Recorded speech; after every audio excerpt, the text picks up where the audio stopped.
BNP একটি বৃহৎ গণতান্ত্রিক উদারনৈতিক রাজনৈতিক দল। আমাদের প্রত্যেকটি আসনে একাধিক প্রার্থী আছে, যোগ্য প্রার্থী আছে। শুধু 2 জন নয়, অনেক আসনে আমাদের 5, 7 জন, 10 জন পর্যন্ত যোগ্য প্রার্থী আছে। সুতরাং আমরা আমাদের একটা নিয়মতান্ত্রিক রাজনৈতিক প্রক্রিয়ার মধ্য দিয়ে আমাদের প্রার্থী সিলেকশনের বিষয়টা দেখতে হচ্ছে। এখন আমরা সেই কাজটা করছি জেলা ভিত্তিক, বিভাগ ভিত্তিক। আমরা খুব শিগগিরই আসন ভিত্তিক একক প্রার্থীকে আমরা মাঠে কাজ করার জন্য আমরা গ্রিন সিগন্যাল দেব। তবে সেটা অফিসিয়াল হবে যখন আমরা তফসিল ঘোষণার পরে আইনানুগভাবে যেটা পার্লামেন্টারি বোর্ডের মাধ্যমে আমরা নমিনেশন দেব, সেটা তখন ফাইনাল হবে। দেয়ার প্রক্রিয়ায় আছি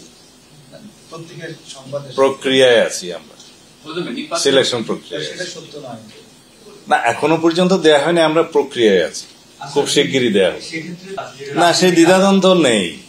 আমরা সম্ভাব্য সকল প্রার্থীদের কাছে মেসেজ দিয়েছি, বলে দিয়েছি যে সবাই একই বক্তব্য দিবে, ধানের শীষের পক্ষে। যাকেই ধানের শীষের প্রতীক দেওয়া হবে তার পক্ষে সবাই ঐক্যবদ্ধভাবে কাজ করবে। এখন একাধিক প্রার্থী, তারা তো নিজেদের প্রার্থিতা হিসাবে গণসংযোগ করবে, কিন্তু এই বক্তব্য দিতে হবে যে দল যাকে মনোনয়ন দিবে তার পক্ষে সবাই কাজ করবে।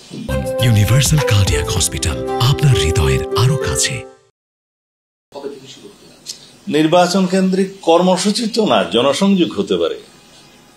নির্বাচন আমরা চাই, জনগণ চায়, সারা বাংলাদেশ চায়, সারা পৃথিবী চায়। এখানে কর্মসূচির কোনো বিষয় নেই।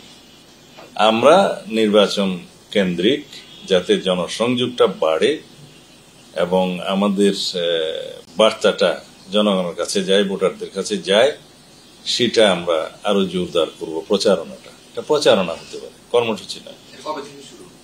সেটা চলছে কাজ, হয়তো আমরা আর একটু গতি বাড়াবো বা পরিধি বাড়াবো।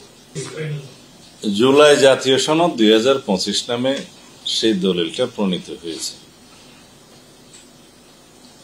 আলাপ আলোচনা এখন চলছে বাস্তবায়নের প্রকৃতি নিয়ে, বাস্তবায়নের প্রক্রিয়া নিয়ে। বাস্তবায়নের প্রক্রিয়াতে কয়েকবার আলোচনা অনুষ্ঠিত হয়েছে।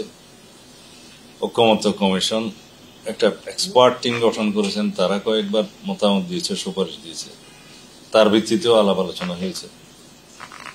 যেটা গত আলাপ আলোচনায় সিদ্ধান্ত হয়েছে যে তারা দলগুলোর মধ্যে আভ্যন্তরীণ যোগাযোগের জন্য কিছু সময় দিচ্ছেন এবং এক্সপার্ট কমিটির সাথে ইতিমধ্যে দলের পক্ষ থেকে যে প্রাপ্ত মতামত সেগুলো নিয়ে আলোচনা করবেন এবং তারা আবার রিফাইন্ড আর একটা প্রস্তাব বা প্রস্তাব সমূহ আনবেন।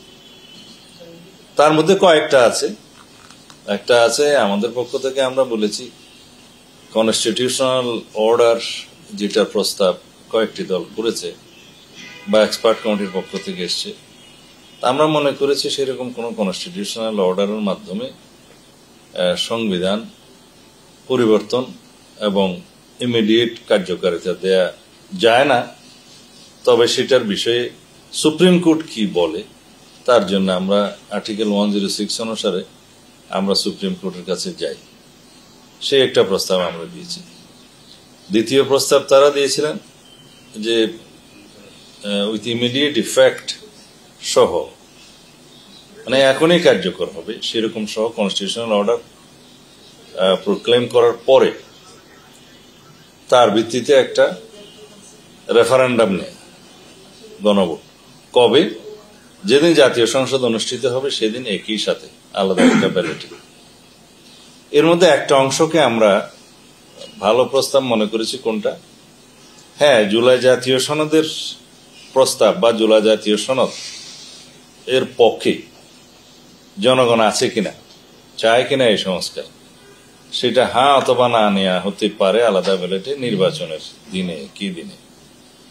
সেটা আমাদের পক্ষে যুক্তি হচ্ছে নির্বাচনে নির্বাচিত হবে এমপিরা, তারা জাতীয় সংসদে যাবে, আইন কানুন পাশ করবে, সংবিধান পরিবর্তন করবে, জেনারেল ফাংশন। তবে গণভোটের মধ্য দিয়ে যদি জুলাই জাতীয় সনদের পক্ষে জনগণ মত দেয়, তখন সেটা বাধ্যতামূলক হবে যে এই সনদে যা কিছু আছে সমস্ত এমপিরা বাধ্য ব্যবস্থামূলকভাবে সেটা বাস্তবায়ন করবে। আমরা এটাকে ভালো প্রস্তাব মনে করেছি।